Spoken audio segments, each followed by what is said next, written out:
chin sog'lig'im. Seni ta'riflashga ojiz turarman, sha'ningga aytarman. Muazzam so'zim, chunki men qalbimda seni ko'rarman. Navruz tongi turib, bog'lar aylanib, uzoq-uzoq sayr etgim keladi.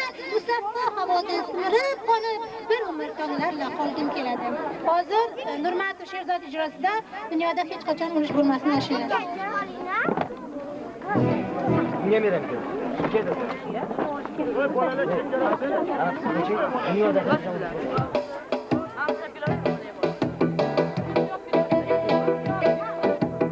dünyada dünya buni yarardi qachon